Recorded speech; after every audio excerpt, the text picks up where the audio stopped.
Hi, I'm James Nave. And I'm Allegra Houston. Welcome to the Imaginative Storm Writing Prompt of the Week session. Thank you so much for tuning in. This week we have an image for you. And when the image comes up on the screen, what we would like for you to do is to relax, connect with the image, and jot down words or maybe some images that emerge from your own imagination. Jot those down on a piece of paper.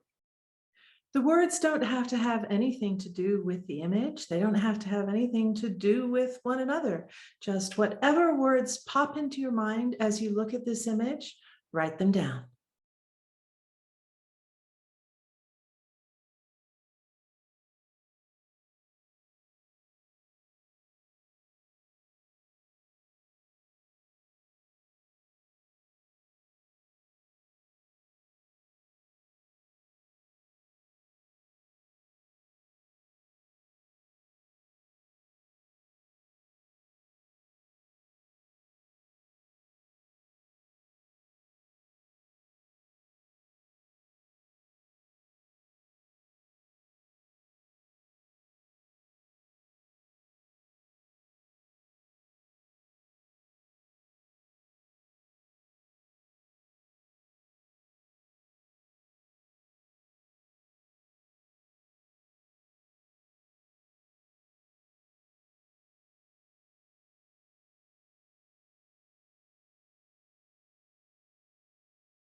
That photograph was, I think, taken on the set of the movie The Life and Times of Judge Roy Bean. That's my dad talking to the film's producer, John Foreman. And I have no idea why somebody was doing a backflip behind them. But I've always loved that picture because they seem to be so completely oblivious to what's going on. This morning on our Zoom call, each member of the group offered up 3 images from their list. So what we would like to do now is have Allegra read those images to you aloud, and you jot those images down on your list. So when this part of the exercise is through, you'll have a comprehensive list you can work with. The great thing about having a group list is that you can borrow from other people's imagination. You don't have to just rely on your own. Heated, commodity, in the air, St. Joseph of Cupertino, upside down, tradition, oh my heart, pseudoscience, conspiracy theory, topsy-turvy, twister. And the point is oblivious, cogitate, hot sands, cattywampus, hootenanny, yucca negotiations, desert never never land, whippersnapper, listening in, hey pa, look at me, thumbing my nose, will he ever shut up? Finger pointer, which way is up? Desolate, point of view, sharp, bending truth, hairy arms and bald head, long legs. God wears a hat. Oh no, you didn't. Trailers in hell. washed out sky, desert charades, empty sky, what's lurking in the bushes, death in the wind, stark thoughts, gone into hollow. Did you see that? Eat dirt. Gravity always wins. Dark sky, out of place, scrawny. I played the lowly god. Another tequila sunrise, please. Always in the background. Practice makes perfect. I see it differently. Meanwhile, So now you have a sense of how that list works. And as you listen to Allegra read the list, you could see how stories were starting to emerge out of this list. It's a funny sort of magical thing. Reading the list aloud, words arbitrarily chosen from a group of people create a story without much effort. Now, what we would like for you to do is to settle back, and we'll ask you to write for 10 minutes and think of this as a dance between your imaginative mind and your rational mind. just let your eyes roam across the lists of words until they land on one, and that will be where you start. You can go from there and never return to the list at all, or you can keep coming back to the list for inspiration. You might decide to write a coherent piece, perhaps an account of a piece of memoir, something that happened to you in the past, or you might simply take it as a challenge to use as many words from the list as you can and see what comes out. Either way is great. Either way stretches and strengthens your creative writing imagination. And your dance begins now.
We hope you enjoyed what you generated. Maybe you got a little laugh out of it, or maybe you were astounded by it, or maybe a provocative thought emerged. If you're pleased with what you wrote, we would love it if you would post it in our Imaginative Storm Writing Circle community. And you can find that at imaginativestorm.com. So here is the imaginativestorm.com page. Scroll down and you'll find the link to the circle here. Once you've created an account, which is free and you can just do with your Google or Facebook ID, you will find yourself here on the Get Started section. And over here, you'll see the prompt of the week. You can click on that and you will find in order this archive of weekly writing prompts. At the top, when you get there, we will have this week's prompt. If I click on that, you'll see the prompt there, and you can post what you wrote by simply clicking on a comment and posting it in the comment box. If you'd like to join us any Saturday morning when we do the prompt of the week live on Zoom, please do. We would love to have you. You will find the Zoom link at imaginativestorm.com. It's free. It's open to anyone who wants to join us. All you have to do is bring a pen and paper and a willingness to explore and an appreciation for what you will hear when other people read out their writing to the group. We meet at 10 a.m. Mountain Time, which is 9 a.m. Pacific, noon Eastern, 5 p.m. London time. And did I mention it's free? We hope to see you. And you can also find that link at imaginativestorm.com. It's free and open to the public. Invite your friends. Thank you ever so much for coming. We really do appreciate your time and attention. Thanks so much for joining us. Goodbye.